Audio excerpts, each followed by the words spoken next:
लगाए और एक पैर को ऊपर लेके गए, दूसरा पैर भी ऊपर आया और धीरे से हल्का सा बटक्स को पीछे निकाल देंगे और साइड से चेयर को पकड़ते हुए और बटक्स लिफ्ट करेंगे। आप अपना शोल्डर जो है वो इसके ऊपर लेके आएंगे और हाथ नीचे से निकाल के, आपने हाथ नहीं छोड़ना, मैं बता रहा हूँ इसलिए मैंने हाथ छोड़े, और फिर पैर ऐसे सीधे करेंगे। अब वेट आपका जो है वो शोल्डर्स पे है, नेक पे नहीं है, और पैर बिल्कुल सीधे कर दिए, हाथ पूरे स्ट्रेच है, ठीक है। और इसमें नीचे उतरेंगे तो भी धीरे से ऐसे स्लाइड करेंगे और पैरों को यहाँ ले आएंगे और फिर साइड में करवट लेके उतरेंगे। वो देखने में थोड़ा सा लगता है कि ये मुश्किल है, लेकिन इजी हो जाएगा। तो बैठो आप, ठीक है। पैर ऊपर लेके आओ एक एक करके, ठीक है।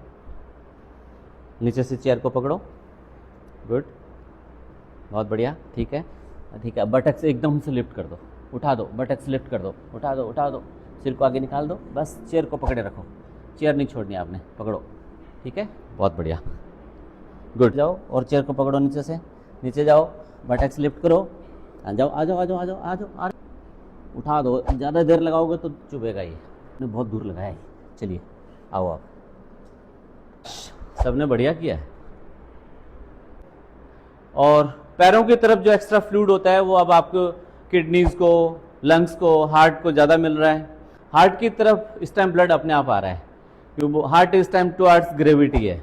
ये चेयर सर्वांग आसन, इसके फायदे ये कि मैंने पहले ही बताया कि ये मदर ऑफ आसनाज है। जैसे मदर केयर करती है ऐसे ही आसन आपकी केयर करता है।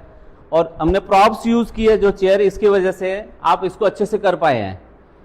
अदरवाइज 40 एज क्रॉस करते करते सब लोगों को सर्वाइकल हो जाता है और वो इसको नहीं कर पाते, उनको नेक में पेन होता है। हमने बॉल्स्टर यूज़ किया शोल्डर के नीचे, जिससे नेक आपकी बिल्कुल फ्री हो गई है और आप बहुत अच्छे से बैक को सपोर्ट आपको चेयर ने दे रखी है।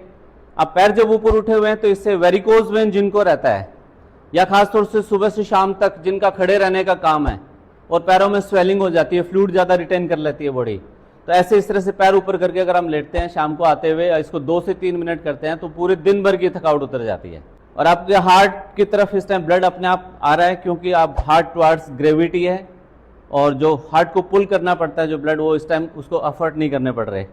ब्रेन को इस टाइम सबसे ज़्यादा ऑक्सीजन मिल रही है, ब्लड मिल रहा है, पूरा न्यूट्रिशन मिल रहा है, तो ये ब्रेन के लिए बहुत फ़ायदेमंद है। बढ़ती हुई एज के साथ डिमेंशिया हो जाता है, जिनमें याददाश्त वीक होनी शुरू हो जाती है, उसके लिए बहुत अच्छा है। यहाँ रखो, इसके ऊपर रखो, एक बार पीछे लेके आओ। ये इस आसन को भी विपरीत करनी बोलते हैं, जो बड़े ही आराम से आपके बैक को सपोर्ट हमने बॉल्स्टर से दिया है।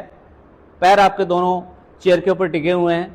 अब आराम को बहुत ज़्यादा आराम मिल रहा है पैरों को। अब पैरों की तरफ से जो ब्लड सर्कुलेशन, पहले जब पैर ऊपर उठे हुए थे तो बहुत ज़्यादा नीचे स्पीड से आ रहा था, एक तो उसको हमने कंट्रोल कर लिया है और दूसरा इस आसन के अंदर मैक्सिमम बॉडी रेस्ट लेती है। जब भी हम शवासन में जाना तो उससे पहले इस आसन को करेंगे